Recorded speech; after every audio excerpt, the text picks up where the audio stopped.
প্রত্যেক মানুষ নিজের জীবনে হীরক তথা হিরে এবং দর্পণ এই দুই দেখেছেন।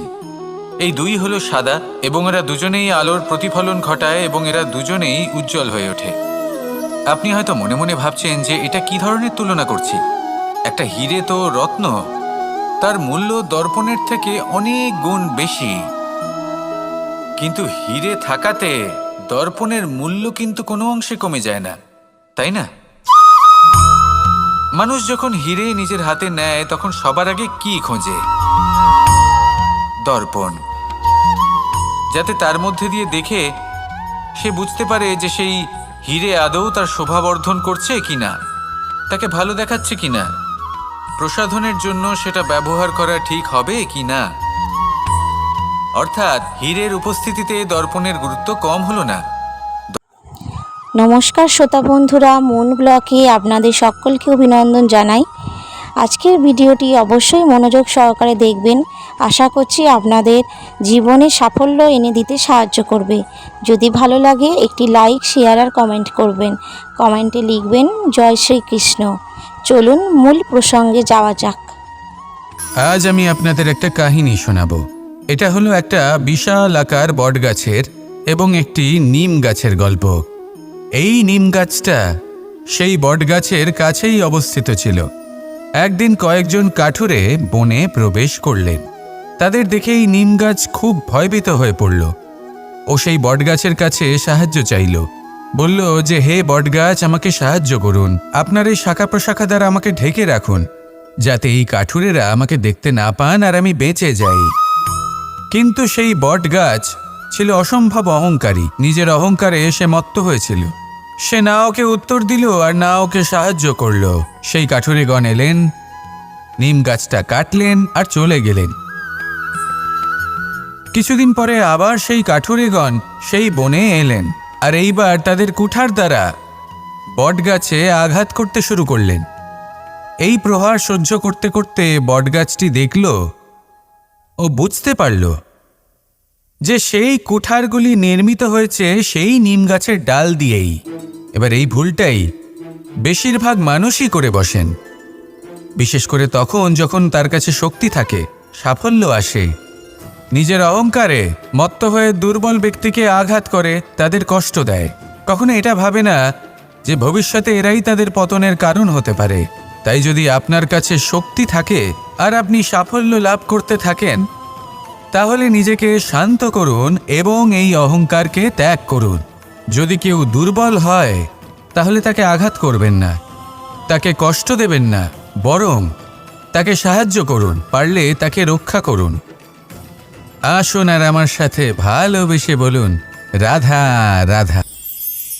এই জীবনে তিনটি গুরুত্বপূর্ণ শব্দ আছে যা বোঝা আমাদের কাছে খুব গুরুত্বপূর্ণ, এবং এই তিনটি শব্দের নিজস্ব অর্থ আছে। প্রথম হলো সঙ্গবদ্ধতা, অর্থাৎ একসাথে মিলে কাজ করতে হবে, একসাথে মিলে পরিশ্রম করতে হবে, সামনে এগোতে হবে। এরকম করতে পারলে আপনার শক্তি বৃদ্ধি পাবে, আপনার ক্ষমতা বৃদ্ধি পাবে, আপনি এগোতে পারবেন এবং অনেক দূরে যেতে পারবেন। দ্বিতীয় হলো আত্মবিশ্বাস। হেরে যাওয়া বস্তুও আবার জিতে নিতে পারবেন। যদি আপনার নিজের আত্মবিশ্বাস থাকে তাহলে আপনি কখনো পরাজিত হবেন না। এবং তৃতীয় হলো অহংকার। জয়লাভ করার পরেও কিন্তু এটা আপনাকে পরাজিত করতে পারে। সেই জন্য জীবনে সঙ্গবদ্ধ হন, আত্মবিশ্বাস রাখুন, কিন্তু কখনোই অহংকার করবেন না। এই অহংকার আপনার থেকে সব কিছু কেড়ে নিতে পারে।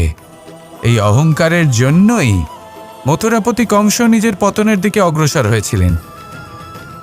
এই অহংকারকে ত্যাগ করুন আর আমার সাথে ভালোবেসে বলুন, রাধা রাধা। এই সংসারে সব থেকে বেশি কঠিন কাজ কোনটা? কেউ বলবেন যুদ্ধ করা, কেউ বলবেন ধন অর্জন করা, আবার কেউ বলবেন জ্ঞান অর্জন করা সব থেকে বেশি কঠিন। এবার প্রত্যেক ব্যক্তির নিজস্ব অভিজ্ঞতা আছে আর সেই অনুসারে তার নিজস্ব একটা উত্তর আছে। সাধারণভাবে দেখতে গেলে এই সংসারে সব থেকে কঠিন হলো তপস্যা করা, অর্থাৎ সব কিছু ত্যাগ করে তপস্যায় নিজেকে বিলীন করে দেওয়া। এবার এর থেকে বেশি কঠিন এই সংসারে আর কি বা হতে পারে? এই সংসারে, এই সমাজে, নিজের পরিবারের মধ্যে থেকেও ধৈর্য ধরে সামনে অগ্রসর হওয়া, এটা হলো সব থেকে কঠিন কাজ। কারণ যখন আপনি তপস্যা করেন তখন সেখানে আপনার ধৈর্য ভাঙার মতো কেউ থাকেন না, না কোনো বন্ধু, না কোনো আত্মীয়, না কোনো শত্রু, কেউ না। কিন্তু যখন আপনি এই সমাজে, এই পরিবারে থাকেন, কোনো না কোনো ব্যক্তি এসে আপনার ধৈর্যের বাঁধ ভেঙে দেওয়ার ক্ষমতা রাখেন। তারা আপনার ধৈর্যের বাঁধ ভেঙে দেয়, আর কখনো কখনো তারা অনিচ্ছাকৃতভাবেই সেটা করে থাকেন। কারণ তাদের মানসিকতা আপনার থেকে আলাদা, তাদের কর্ম আপনার থেকে আলাদা, তাদের দৃষ্টিভঙ্গি আপনার থেকে আলাদা, জীবনযাপন আপনার থেকে আলাদা। সেক্ষেত্রে আপনি ধৈর্যচ্যুত হন, প্রসন্নতা আপনার থেকে ছিনিয়ে নেওয়া হয়। সেই জন্য এই সংসারে, এই পরিবারের থেকেও ধৈর্য ধরে সামনে অগ্রসর হওয়া কোনো পর্বতের শিখরে গিয়ে তপস্যা করার থেকেও অনেক বেশি কঠিন। আর যে ব্যক্তি এই সমাজেই, এই পরিবারে, সেই সকল মানুষের মধ্যে থেকে গিয়েও ধৈর্য ধরে অগ্রসর হতে থাকেন, যারা এই কাজটা শিখে নিতে পারেন, তারাই কিন্তু জীবনে আনন্দ লাভ করতে পারেন। এই ধৈর্যই শেষে আপনার জীবনে প্রসন্নতা বহন করে আনবে। তাই ধৈর্য ধরে জীবনের পথে অগ্রসর হন আর আমার সাথে ভালোবেসে বলুন, রাধা রাধা। আমরা সবাই জীবনে অগ্রসর হতে চাই, তার জন্য চেষ্টা করি, পরিশ্রম করি, কিন্তু কখনো কখনো আমাদের আশেপাশের কিছু মানুষ, যেমন আমাদের আত্মীয়, আমাদের বন্ধু, আমাদের শত্রু, এদেরকে এগিয়ে যেতে দেখে আমরা কখনো কখনো নিজেরা থেমে যাই। এর অর্থ কি তার মানে এটা যে আমাদের কোনো খামতি ছিল বা আমরা কোনো ভুল করে ফেলেছি? না, বেশিরভাগ সময় আমাদের কোনো ভুল থাকে না, আমাদের কোনো খামতিও থাকে না। শুধু একটা ছোট্ট বিষয় আছে যেটা আমরা বুঝতে পারি না। আমরা চেষ্টা করি অন্যদের জীবনযাত্রা দেখতে। আমরা দেখতে চেষ্টা করি যে তাদের জীবনে তারা কিভাবে এগিয়ে চলেছেন, অগ্রসর হওয়ার জন্য ওনারা কি কি করছেন, আর যা করছেন তাতে ওনারা কিভাবে উপকৃত হচ্ছেন। আমরা চেষ্টা করি তাদের জীবনযাত্রার দিকে তাকানোর, ওনাদের গতিবিধির দিকে নজর দেওয়ার এবং সেটা বুঝতে চেষ্টা করার। সেই জন্যই আমরা পিছিয়ে পড়ি। জীবনে যদি আপনি এগোতে চান তাহলে আপনাকে নিজের নজর সামনের দিকে রাখতে হবে, পদক্ষেপও সেই অনুযায়ী নিয়ে সামনে এগোতে হবে। নিজের গতিবিধি লক্ষ্য করুন, নিজের পরিকল্পনা বিচার করুন, নিজের চেষ্টা, নিজের অভিজ্ঞতার দিকে নজর দিন, আর সেই মতো অগ্রসর হন। এমন কোনো সাফল্য নেই যে আপনি লাভ করতে পারবেন না। আসুন আমার সাথে ভালোবেসে বলুন, রাধা রাধা। আমাদের জীবনে সবসময় এটাই শেখানো হয় যে কখনো কারোর নিন্দা করবে না, কিন্তু আজকের দিনে সত্য হলো এটাই যে প্রত্যেক ব্যক্তি কোনো না কোনো সময় কোনো না কোনো মানুষের নিন্দা করেই থাকেন। এবার আপনি কারোর নিন্দা করলে সবসময় এর অর্থ এটা নয় যে আপনার মন মলিন। কখনো কখনো এমন কিছু পরিস্থিতির জন্ম হয়, কিছু ব্যক্তি আমাদের এমন দুঃখ দেন যে সেই দুঃখের বশে আমরা নিন্দা করতে শুরু করি। এবার নিন্দার বিষয়ে এমন এক সত্য আছে যেটা জানা প্রয়োজনীয়, যেটা আমি আপনাকে একটা উদাহরণ দিয়ে বোঝাবো। আপনি কখনো একটা চিত্র অঙ্কন করতে চেষ্টা করবেন, যতক্ষণ না সেই রং আমাদের হাতে লেগে যাচ্ছে ততক্ষণ আমাদের সেই চিত্র পূর্ণই হয় না। এবার এটাই হয় নিন্দার ক্ষেত্রেও। কেউ আপনাকে যতই দুঃখ দিক না কেন, যদি আপনি কারোর নিন্দা করেন তাহলে কোথাও না কোথাও সেই নেতিবাচক শক্তি অবশ্যই আপনার মধ্যে প্রবেশ করবে। তাহলে সেক্ষেত্রে কি করা যায়? কিভাবে অন্যের নিন্দা করা থেকে নিজেকে বিরত রাখা সম্ভব? একটাই পথ আছে, একটাই বিকল্প আছে, নিজের বিকাশ। নিজের বিকাশের পথে অগ্রসর হতে থাকুন, নিজের কাজে এতটাই নিমজ্জিত হয়ে যান যে কারো নিন্দা করার মতো কোনো সময় যেন আপনার হাতে না থাকে। তাতে আপনার মনও মলিন হবে না, আর জীবনে অনেক দরজা আপনার জন্য খুলে যাবে। আসুন আমার সাথে ভালোবেসে বলুন, রাধা রাধা। শ্রীরাম যখন সুগ্রীবের সাথে মাতা সীতাকে খোঁজার জন্য ভ্রমণ করছিলেন, তখন সুগ্রীবের ভৌগোলিক জ্ঞান দেখে শ্রীরাম হতবাক হয়ে গেলেন। তখন সুগ্রীব বললেন যে যখন বালির হাত থেকে উনি পালাচ্ছিলেন, নিজের প্রাণ বাঁচিয়ে পালাচ্ছিলেন, উনি তখন অনেক জায়গায় গেছিলেন, কিন্তু কোথাও যেন উনি যোগ্য আশ্রয় খুঁজে পাচ্ছিলেন না। বালি সুগ্রীবের প্রাণ হরণ করতে চাইছিল, ওকে শেষ করে দিতে চাইছিল, আর সুগ্রীব শুধু নিজের প্রাণ বাঁচিয়ে পালাতে চাইছিল। এক স্থান থেকে অন্য স্থানে, সেই স্থান থেকে আবার আরেক স্থানে। এই বিপদের সম্মুখীন হতে গিয়ে সুগ্রীবের ভৌগোলিক জ্ঞান বৃদ্ধি পেল। এর অর্থ বুঝলেন আপনি? যে জীবনে যখন সমস্যা আসে, জটিলতা আসে, সেটা দেখে আমরা ত্রস্ত হয়ে পড়ি, দুঃখী হয়ে পড়ি যে এমনটা আমার সাথে কেনই বা হচ্ছে। কিন্তু দুঃখী হওয়ার কোনো প্রয়োজন নেই, কারণ এই সমস্যা আমাদের কিছু শিক্ষা দেওয়ার জন্যই আসে। সেই শিক্ষা লাভ করা খুবই প্রয়োজনীয়। সেই শিক্ষার দিকে নিজের মনোনিবেশ করুন, সেই শিক্ষা আত্মস্থ করুন, জীবনে অগ্রসর হন, আর আমার সাথে ভালোবেসে বলুন, রাধা রাধা। এই সংসারে এমন অনেক মানুষ আছেন যারা এটা চান যে সবকিছু তাদের ইচ্ছা অনুসারে চলবে, এবং সেই চেষ্টাই করতে থাকেন। কিন্তু সত্যি হলো এটাই যে এই সংসারের নির্মাণ কোনো মানুষ করেনি, এবং সেই জন্য এই সংসার কোনো মানুষের ইচ্ছা অনুসারে চলবে না, বরং মানুষকে সংসারের ইচ্ছা অনুসারে চলতে হবে। যদি আপনার জীবনে এমন কোনো পরিস্থিতি আসে যাতে আপনি হয়তো দুঃখ পেলেন, কষ্ট পেলেন, এবং সেটা বদলাতে চান, তাহলে তা বদলানোর চেষ্টা করুন। যদি অসফল হন তাহলে আবার চেষ্টা করুন, নিরন্তর চেষ্টা করুন। কিন্তু যদি না করতে পারেন তাহলে মেনে নিন যে এই পরিস্থিতি বদলানো সম্ভব নয়। সেই পরিস্থিতিকে বদলানোর চেষ্টাকে ত্যাগ করে দিন। যদি চান তাহলে সেই পরিস্থিতি থেকে দূরে চলে যেতে পারেন, কিন্তু নিজেকে প্রসন্ন রাখুন। আপনার এই শরীর, এই মন, এই জীবন আপনি লাভ করেছেন, তাই আপনার কর্তব্য হলো নিজের যত্ন নেওয়া, নিজেকে প্রসন্ন রাখা।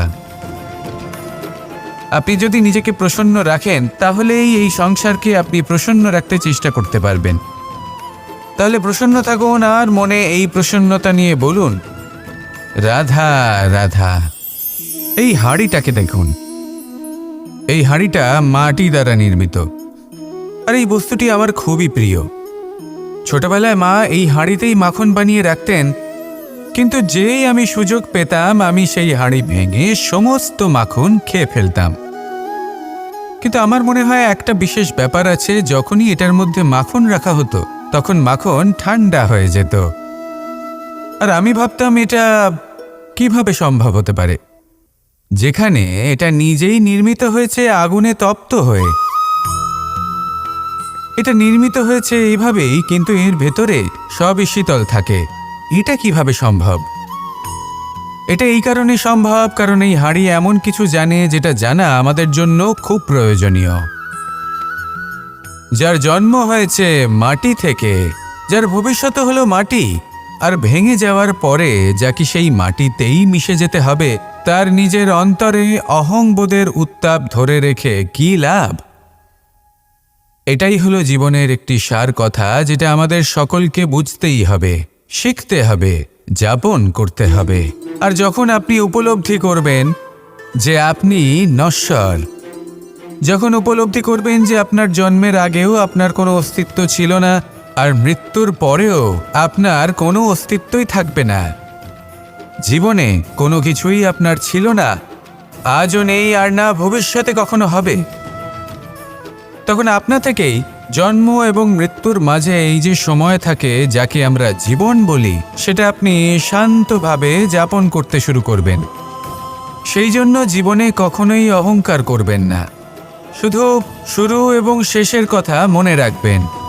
তাহলে আজকের এই বর্তমান শান্তিপূর্বক প্রসন্ন চিত্তে যাপন করতে পারবেন, এবং এই মন প্রসন্ন হয়ে বলবে, রাধা রাধা। প্রত্যেক মানুষ ভালো কাজও করেন, আবার খারাপ কাজও করেন। যখন ভালো কাজ করেন তখন তিনি প্রশংসার পাত্র হন, যখন খারাপ কাজ করেন তখন তাকে নিন্দা করা হয়, কখনো অপমানও করা হয়। যখন কেউ ভালো কাজ করে তার প্রশংসা করুন, অনেক অনেক প্রশংসা করুন, অত্যাধিক প্রশংসা করুন। কারোর প্রশংসা করলে আপনার কোনো ক্ষতি হবে না। কিন্তু যদি কোনো ব্যক্তি খারাপ কাজ করেন বা তার কোনো ভুল হয়ে থাকে, যদি আপনি তাকে অপমান করে থাকেন, তার নিন্দা করেন, তাহলে একটা কথা মনে রাখবেন, সেই ব্যক্তি এই ঋণের কথা ভুলবে না, বরং সঠিক সময়ে এলে পরে নিজের স্বভাব অনুসারে এই ঋণ শোধ করবে। আসুন আমার সাথে ভালোবেসে বলুন, রাধা রাধা। এই সংসারে আমরা শুধু সেই বস্তুগুলিকেই অনুভব করতে পারি যেগুলো আমাদের পঞ্চ ইন্দ্রিয় গ্রাহ্য করে। যেমন যেমন আমরা চোখ দিয়ে দেখতে পাই, কান দিয়ে শুনতে পারি, আদি ইত্যাদি। কিন্তু এমন অনেক বস্তু আছে, ভাব বা তত্ত্ব আছে যা আমাদের ইন্দ্রিয় পূর্ণরূপে অনুভব করতে পারে না, কিন্তু তা আছে এবং তা অত্যন্ত শক্তিশালী। যেমন বায়ু। বায়ু আমরা দেখতে পাই না, কিন্তু তার শক্তির প্রমাণ আমার নতুন করে দেওয়ার কোনো প্রয়োজন নেই। ঠিক তেমনই দুটি বোধ আছে যা চোখে দেখা যায় না, আমরা তা শুনতেও পাই না, কিন্তু তা আছে এবং তা অত্যন্ত শক্তিশালী। এই দুই বোধ হল প্রার্থনা এবং বিশ্বাস। এই দুই বোধ যার মধ্যে আছে সেই সংসারে সব কিছু করতে পারে, যে কোনো শিখরে পৌঁছতে পারে, তার পক্ষে কোনো কিছুই অসম্ভব নয়। একটা উদাহরণ দিই, তাহলে দ্রৌপদীর সেই কাহিনীকে স্মরণ করুন, মাতা দেবকীর বিশ্বাসকে স্মরণ করুন। ওনার বিশ্বাস ছিল যে একদিন আমার পুত্র আসবে আর কংসকে বধ করবে, আর ঠিক এমনটাই হলো। সত্যি কথা বলতে এই সংসার আমাকে ঈশ্বর বলে মনে করে, কিন্তু আমি এটা মনে করি যে আমি হলাম সকলের প্রার্থনা এবং বিশ্বাসের একটি সত্তা। এনাদের প্রার্থনা এবং বিশ্বাসের মাধ্যমে ঈশ্বর এই শক্তি লাভ করেন এবং সেই শক্তি দ্বারা তিনি সবার মঙ্গল করতে থাকেন। বিশ্বাস এবং প্রার্থনা, এই দুই ভাব নিজের মনে জাগ্রত করুন আর আমার সাথে ভালোবেসে বলুন, রাধা রাধা। মন্দিরে যখনই আপনি যান, সেখানে অবস্থিত প্রতিমার চরণ স্পর্শ করেন।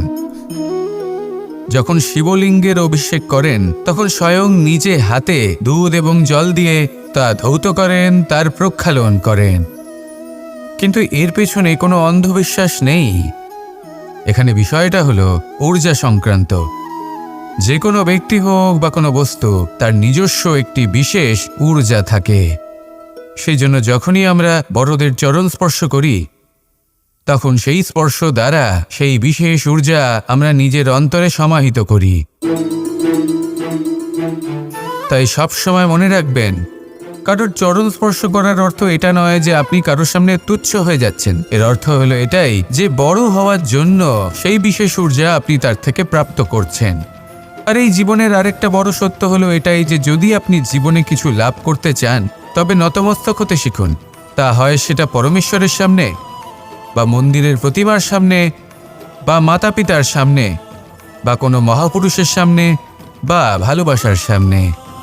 আসুন আর আমার সাথে ভালোবেসে বলুন, রাধা রাধা। রুদ্রাক্ষ। এই রুদ্রাক্ষ আসলে কি?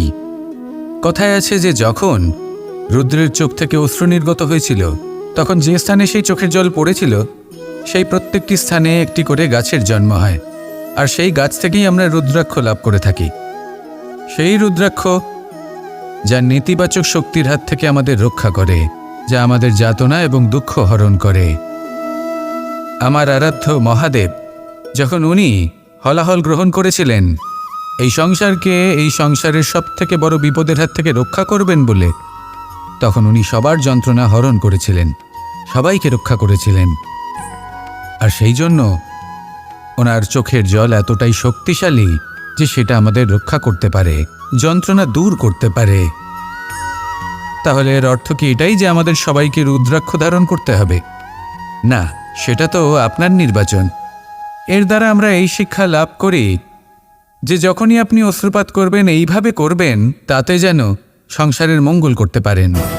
যদি আপনি নিজেও যন্ত্রণায় থাকেন তখনও অন্য কারোর যন্ত্রণাকে হরণ করতে পারেন, অন্য কারোর সংকট আপনি দূর করতে পারেন, অন্য কাউকে সাহায্য করতে পারেন, তাহলে আপনিও রুদ্রাক্ষের মতো পূজনীয় হয়ে উঠতে পারবেন। আসুন আর আমার সাথে ভালোবেসে বলুন, রাধা রাধা। মানুষের সবথেকে বড় পুঁজি কি? তার সবথেকে বড় শক্তি কি? আমি যখন এই প্রশ্নটা করি তখন কিছু মানুষ বলেন মানুষের বল, তার ধন, তার জ্ঞান, তার বন্ধু, এরাই মানুষের শক্তি। তারপর আমি জিজ্ঞেস করি মানুষের সবথেকে বড় দুর্বলতা কি? তখন তারা আমাকে বলেন সেই বল, জ্ঞান, মিত্র, এই সব কিছু হারিয়ে ফেলার ভয়। এই সংসারে এমন একটা আবেগ রয়েছে যা আপনার সবথেকে বড় শক্তিও হয়ে উঠতে পারে, আবার সবথেকে বড় দুর্বলতাও হয়ে উঠতে পারে। আর এই আবেগের নাম হলো বিশ্বাস। এই বিশ্বাস এতটাই শক্তিশালী যে সংসারের সবথেকে শক্তিশালী শিকলও একে বেঁধে রাখতে পারে না, সবথেকে উঁচু দেয়ালও একে বাধা দিতে পারে না। এই শক্তিশালী বিশ্বাস আপনার কাছে কখন ঘাতক প্রমাণিত হতে পারে?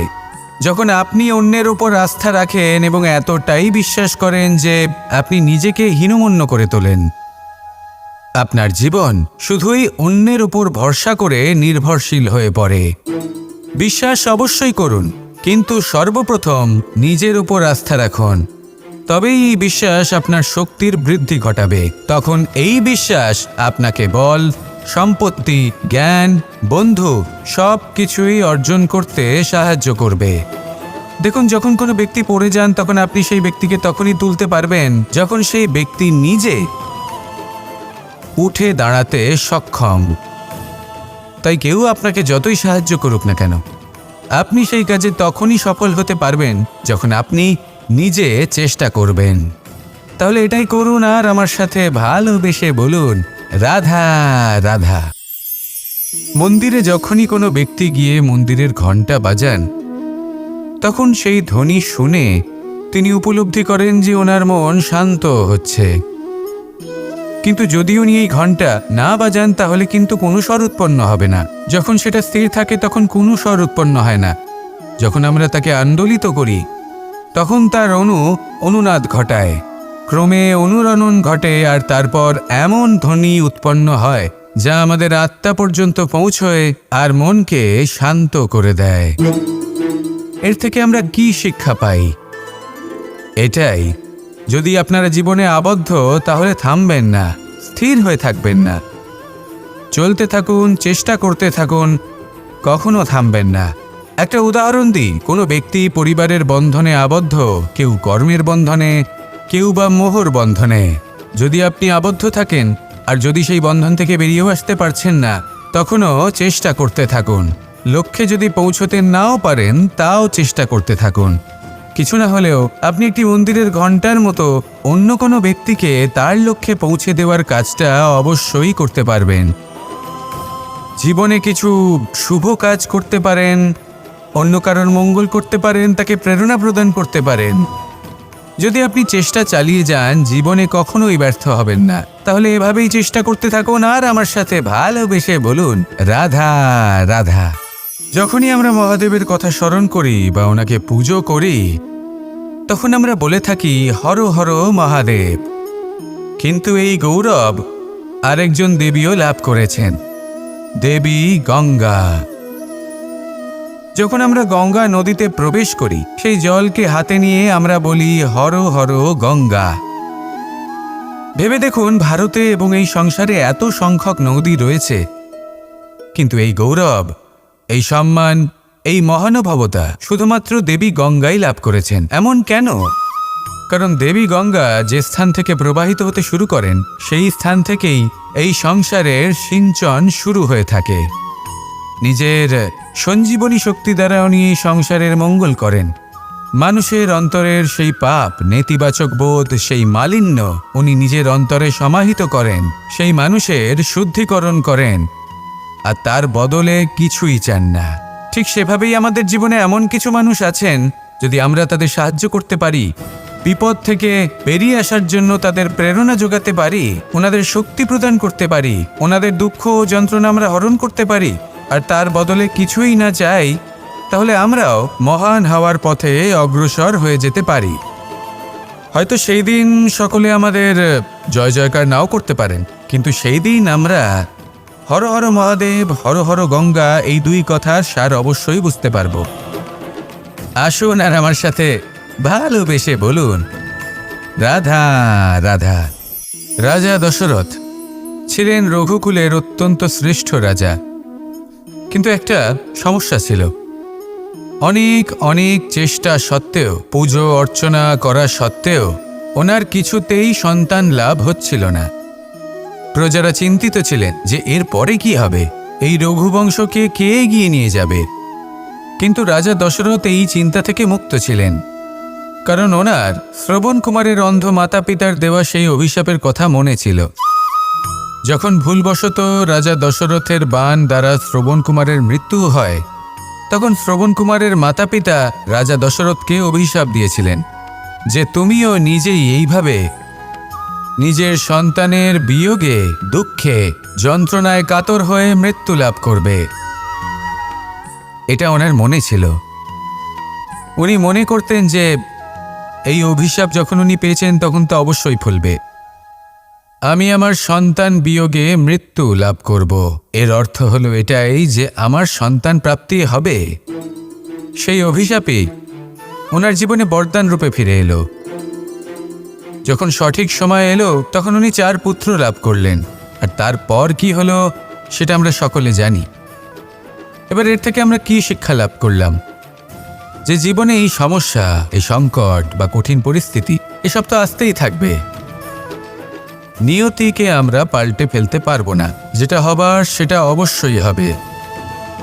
তাই যেটা হচ্ছে সেটা আনন্দের সাথে যাপন করলে কেমন হয়? প্রত্যেক সমস্যার মধ্যে কোথাও না কোথাও আনন্দ আছে, সেই আনন্দ খুঁজে বের করতে চেষ্টা করুন। সমস্যার মধ্যে থেকে আনন্দটা খুঁজে নিয়ে সেটাকে মনে ধরে রাখুন, এই আনন্দের সাথে অগ্রসর হন, আর এই আনন্দ সহকারে বলুন, রাধা রাধা। এই সংসারে প্রত্যেক মানুষ এটাই চান যে তিনি যেন ধনবান হন, আর্থিক অবস্থা তার ভালো থাকে, ওনার বাড়িতে লক্ষ্মীর আগমন হয়। কিন্তু সেটা হবে কি করে, সেটাই হলো প্রশ্ন। কেউ বলেন যে যদি পরিশ্রম করো তাহলে ধন অর্জন সম্ভব, কেউ বলেন যে যদি বিদ্যা লাভ হয় তবেই ধন অর্জন সম্ভব, কেউ বলেন যে যদি বলশালী হও তবেই সম্পন্ন থাকবে। ভালো কথা, যদি তাই হয়ে থাকে তবে দিনমজুর সারা দিন পরিশ্রম করেন, তিনি কেন ধনী হন না? অনেকজন বিদ্বান মানুষ আছেন এই সংসারে, তারা কেন ধনবান হন না? অনেক সংখ্যক বলশালী ব্যক্তি আছেন, তাদের কাছে ধন নেই কেন? তাদের কেন ধনের অভাব হয়? আবার এমনও কিছু মানুষ আছেন যারা পরিশ্রম করেন, তারা দিনমজুর, কিন্তু তারা ধন অর্জন করতে পারেন। কিছু বিদ্বান ব্যক্তি আছেন যাদের কাছে অধিক মাত্রায় ধন রয়েছে, কয়েকজন বলশালী ব্যক্তি রয়েছেন যাদের কাছে ধনের কোনো অভাব নেই। এমন কেন হয়? কিছু মানুষ এটা অর্জন করতে পারেন কিন্তু সবাই নয়। এমন কেন হয়? কারণ লক্ষ্মীকে নিজের গৃহে আমন্ত্রণ করার জন্য সবথেকে বেশি গুরুত্বপূর্ণ বিষয় হলো আপনার কর্ম। সৎকর্ম করতে থাকুন, পুণ্য করুন, তবেই গৃহে লক্ষ্মীর আগমন হবে। লক্ষ্মীর অনেক নামের মধ্যে একটি নাম হলো পুণ্য। তাহলে আগে এই পুণ্য অর্জন করুন, তবেই আপনি ধন অর্জন করতে পারবেন, তবেই লক্ষ্মী আপনার গৃহে আগমন করবে। আসুন আমার সাথে ভালোবেসে বলুন, রাধা রাধা। আপনি কখনো কোনো বাহনকে দেখে থাকবেন, তার অনেকগুলো ভাগ রয়েছে, ভিন্ন ভিন্ন ভাগ, যেটা একসাথে কর্ম সম্পাদন করে। তা সে চাকা হোক বা যন্ত্র হোক, বা সেই বাহন নিয়ন্ত্রণকারী ব্যক্তি আদি ইত্যাদি। সবাই নিজের ক্ষমতা অনুসারে, নিজের স্বভাব অনুসারে নিজের কর্ম করেন। কিন্তু যখন কথা ওঠে বাহনের অগ্রসর হওয়ার, পথ চলার, তখন তার মূল অর্থ যেটা আমরা বুঝি সেটা হলো চাকা। এবার এমন ঠিক কেন হয়? কারণ চাকার স্বভাব হলো চলতে থাকা, সেই জন্য সে চলতে থাকে, তাই বাহনও চলতে থাকে। এবার সেটাই মানুষকে বুঝতে হবে নিজেদের সম্পর্কের বিষয়। অনেক সময় মানুষ ব্যথিত হয়ে পড়েন, ভাবেন আমাদের এই জীবনে সম্পর্কগুলো আমাদের ইচ্ছে অনুসারে চলে না। এবার এমনটা মানুষের কেন মনে হয়? এই কারণে মনে হয় কারণ সে সম্পর্কগুলো বুঝতেই পারে না। সম্পর্কগুলোর সাথে কিভাবে চলতে হবে, কিভাবে চলা উচিত সেটাই সে বুঝে উঠতে পারে না। দেখুন, সম্পর্ক যখন তৈরি হয় তখন সেই ব্যক্তি যুক্ত হন, তাদের সাথে নিয়ে আপনি সামনে অগ্রসর হন। এমন কখনোই হবে না যে আপনি এগিয়ে চলেছেন আর আপনার সম্পর্ক আপনার পেছনে পেছনে আসছে। ঠিক যেভাবে বাহনের ক্ষেত্রে চাকার স্বভাব হলো চলতে থাকা, ঠিক সেভাবেই সম্পর্কের স্বভাব হলো সাথে থেকে অগ্রসর হওয়া। তাই এই সম্পর্কগুলোর সাথে যুক্ত থাকুন আর জীবনে অগ্রসর হতে থাকুন। এই সম্পর্কগুলি আপনার জীবন সুখে পরিপূর্ণ করে তুলবে। আর তখন এই মন সুপ্রসন্ন হয়ে বলবে, রাধা রাধা। এই সংসারে এমন অনেক ব্যক্তি আছেন যারা নিজেদের প্রসন্নতার জন্য স্বার্থপরতার সীমা পার করে যেতে পারেন। নিজে সুখ লাভ করার জন্য অন্যকে দুঃখ দিতে পারেন। ওনাদের কারোর প্রতি কোনো টান নেই, না সমাজের প্রতি, না আপনজনদের প্রতি, না ঈশ্বরের প্রতি। এবার দেখুন, মানুষ যদি কাউকে ভয় নাও পায়, তাও নিজের কর্মের কথা মনে করে অবশ্যই ভয় পাওয়া উচিত। কারণ আপনি যা কর্মই করুন তার ফল নিজে থেকে আপনার কাছে আসবেই, নিশ্চিত রূপে আসবে। তার থেকে আপনি পালাতে পারবেন না। কেউ নিজের কর্মফলের হাত থেকে বাঁচতে পারে না। স্বয়ং মহাদেবকেও ওনার কর্মফল ভোগ করতে হয়েছিল। উনি কিছু না ভেবেই ভস্মাসুরকে বর দিয়েছিলেন। তার পরিণামস্বরূপ যেটা হলো যে ওই ভস্মাসুর, যাকে মহাদেব বরদান করেছিলেন, তার হাত থেকে নিজের প্রাণ বাঁচিয়ে ওনাকে পালাতে হলো। এই সংসারে এমন কেউ নেই যে নিজের কর্মফলের হাত থেকে বাঁচতে পারে। সবসময় এটা ভেবে দেখুন যে কর্মটা আপনি করছেন সেটা শ্রেষ্ঠ কি না। এমন কর্ম করুন যেটা আপনাকে জীবনে এগিয়ে নিয়ে যাবে। নিজেকে সৎ পথে রাখুন, কিন্তু এটাও সুনিশ্চিত করুন যে জীবনে যে কর্ম আপনি করছেন তাতে অন্য ব্যক্তির উপর কী প্রভাব পড়ছে, তাতে উনি দুঃখ পাচ্ছেন না তো। যদি আপনি যা করছেন তাতে সবার মঙ্গল হয়ে থাকে, তাহলে আপনার কাউকে ভয় পাওয়ার কোনো প্রয়োজন নেই। না কালকে ভয় পাবেন, না মহাকালকে। আসুন আমার সাথে ভালোবেসে বলুন, রাধা রাধা। জীবনে যখনই আমরা কোনো বিশেষ মানুষের সাথে পরিচিত হই, তখন তার ব্যক্তিত্বের বিষয়ে আমাদের একটি নিজস্ব দৃষ্টিভঙ্গি তৈরি হয়। তা সে ভালো হোক বা মন্দ, আমরা নিজেদের দৃষ্টিভঙ্গি, নিজেদের ধারণা বানিয়ে ফেলি। কিন্তু আপনি কি নিশ্চিত রূপে বলতে পারেন যে এই যে আপনার দৃষ্টিভঙ্গি, সেটাই সেই ব্যক্তির পূর্ণ সত্য, সেই ব্যক্তি সত্যিই সেরকমই? না, আপনি সেরকম বলতে পারেন না। কারণ যে কোনো মানুষের একটি চরিত্র, একটি ব্যক্তিত্ব অনেক বছর ধরে তৈরি হয়, অসংখ্য অভিজ্ঞতা লাভ করার পরে তৈরি হয়। আপনি একদিনে বুঝতে পারবেন না যে সেই ব্যক্তি কেমন। এই ভুলটাই বেশিরভাগ মানুষ করে ফেলেন। কিন্তু যদি সত্যি কোনো মানুষকে বুঝতে চান, তাহলে একটু সময় দেওয়া খুব প্রয়োজন। সবার আগে প্রথম আলাপে সেই ব্যক্তি তো এটাই বোঝাবে যে সে কতটা শ্রেষ্ঠ, কিন্তু সে কতটা গুণী বা কতটা অপগুণী, এটা বোঝার জন্য আপনাকে সেই ব্যক্তির কাছাকাছি থাকতে হবে। তিনি কতটা অহংকারী বা কতটা সজ্জন, সেটা বোঝার জন্য আপনাকে সেই ব্যক্তিকে সম্মান দিয়ে দেখতে হবে। সেই ব্যক্তি কতটা লোভী বা কতটা সরল, সেটা বোঝার জন্য তাকে ধন দিয়ে দেখতে হবে। সেই ব্যক্তির কতগুলো খারাপ গুণ আছে, সেটা বোঝার জন্য সেই ব্যক্তিকে স্বাধীনতা দিয়ে দেখতে হবে। তবেই তাকে আপনি বুঝতে পারবেন। যে কোনো মানুষকে বোঝা, তার ব্যক্তিত্ব বুঝে ওঠা এতটা সহজ কাজ নয়। যতক্ষণ কোনো ব্যক্তির ব্যক্তিত্ব সম্পর্কে স্পষ্ট ধারণা না হয়, ততক্ষণ সেই ব্যক্তির সাথে সম্পর্কে অগ্রসর হওয়া উচিত হবে না। আসুন আমার সাথে ভালোবেসে বলুন, রাধা।